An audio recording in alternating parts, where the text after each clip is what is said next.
welcome to the deep dive.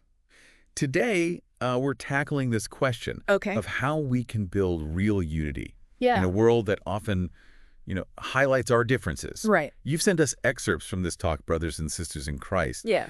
And it seems to offer some really interesting perspectives. It does. It dives right into some deep waters right off the bat, starting with this whole idea of divine heritage. Right. The speaker wastes no time reminding us that we are all begotten spirit, sons and daughters of heavenly parents. Okay, that's a mouthful, but what does it actually mean for, us here in the real world? Well, think of it this way. Before any of the things that tend to divide us, nationality, ethnicity, even religious beliefs, we're all part of the same spiritual family. We've got this shared origin story, which is pretty powerful when you really sit with it. Wow, when you put it that way, it kind of flips the script on how we usually see each other, doesn't it? Yeah, absolutely. And the speaker actually backs this up with a fascinating historical example from the Nephites. You'll recall they experienced a period of almost 2 centuries. 2 centuries. Where they were incredibly united, Wow. seeing themselves as one, the children of Christ. Okay, that makes even our best attempts at unity look kind of sad. Yeah. What was their secret? It wasn't really a secret, but a conscious choice. They recognized that shared identity as children of Christ and allowed it to overshadow any differences. It's a powerful testament to what's possible when we choose to focus on what unites us rather than what divides us. That's a great point. But the speaker doesn't shy away from the fact that we don't always live up to that ideal, right? Right. He talks a lot about the need to actively combat prejudice. He does, and he doesn't let any of us off the hook. Oh, boy. He challenges us to confront our own biases, even those hidden ones we might not even be aware of. Yeah. He says it's not enough to simply tolerate others. We have to actively work towards respecting and valuing each other's unique experiences. And he uses this incredibly poignant analogy to illustrate this point, quoting a rabbi who says, a new day has dawned not when the sun rises, but when you can look at another person and genuinely say, she is my sister. He is my brother. Wow. It sends chills down my spine every time I hear it. It really does highlight the transformative power of seeing our shared humanity, doesn't it? It does. And it beautifully segues into another powerful example the speaker uses. Jesus and the Samaritan woman at Jacob's well. Yes.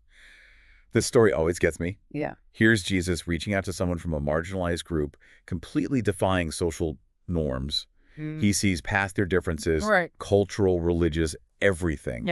And treats her with such dignity and respect. It's like he's saying, forget the labels, forget the history, forget what you think you know. Yeah. See the person in front of you, the child of God. Wow. And that's a really important point you bring up, seeing the person. Because he goes on to acknowledge something that I think often gets overlooked in these discussions. The pain that prejudice causes. That's true. He doesn't sugarcoat it. No, he doesn't. He talks about the very real hurt that comes from feeling excluded, judged, or misunderstood. Exactly. But then he takes it a step further. He doesn't just say, hey, prejudice is bad. Right. He challenges us to put ourselves in the shoes of those who have experienced it. He says we need to see ourselves reflected in the dreams, hopes, sorrows, and pains of others. It's like that saying, walk a mile in someone else's shoes. But he takes it to a deeper level. He does. Our heart level. Right. It's about recognizing that shared human experience. Yeah. And he reminds us that we're all in this together. Navigating this crazy journey of life. Right. We're all connected, not just by our shared spiritual heritage, but by our shared humanity. And sometimes we need a visual reminder of that connection. Yeah. Which is where the speaker's symbolism of temple clothing comes in. Oh, that's one of my favorite parts. Yeah. He talks about the white clothing worn in temples. Right. And how it represents the equality of all people before God. Okay. No matter your background, your status, your wealth. It's all, You shed all of that when you put on those white clothes. I love that visual. It's like hitting the reset button. Yeah. We're all starting fresh, on equal footing. Absolutely. He even tells that story about explaining this concept to the vice president of Brazil. Isn't that great? Yeah. Even someone in such a high position, surrounded by all those outward symbols of power and authority, in that moment, it all fades away. Wow. They're just another child of God, just like the rest of us. It's such a powerful reminder that true equality runs deeper than any earthly title or position. It really is. It's about recognizing the inherent worth and dignity that we all possess as children of God. Yeah. And to bring it all home, The speaker leaves us with this incredibly vivid metaphor Okay. of the Iguazu Falls. Ah, the Iguazu Falls. It's not just a pretty picture, is it? No. It's the stunning illustration of both our individuality and our interconnectedness. Exactly. You've got hundreds of individual waterfalls, each with its own unique flow and beauty. Yeah. But they all originate from the same source. Right. The same powerful river. Mm-hmm. And together they create this breathtaking spectacle. Yeah. That's far grander than any one waterfall could achieve alone. Mm-hmm. You know, it's funny. We often talk about celebrating diversity. Right.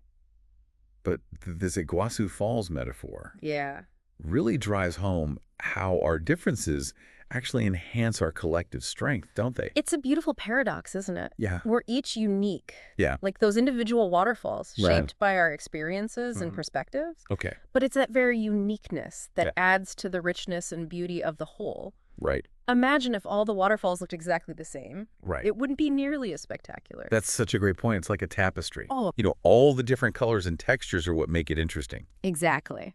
So as we're wrapping up our deep dive Okay. into this whole idea of spiritual kinship, what's the one thing you hope our listener takes away from this conversation? You know, amidst all the beautiful imagery Yeah. and powerful stories, I think the most important takeaway is a call to action. Okay. It's not enough to just passively agree with these ideas. Right. The real challenge and the real reward comes from putting them into practice in our daily lives. So what does that look like? Okay, well, Give us something concrete. the next time you encounter someone different from you, Okay. someone who challenges your assumptions or makes you feel a bit uncomfortable, Okay. try to see them through the lens of this message. Okay. Look for that shared spark of divinity, that inherent worth that transcends any superficial differences. Remember that rabbi's words. She is my sister. He is my brother. Yes, It's a simple phrase, it is. but it holds the power to transform the way we see ourselves Right. and the world around us. Absolutely. Until next time, keep diving deep.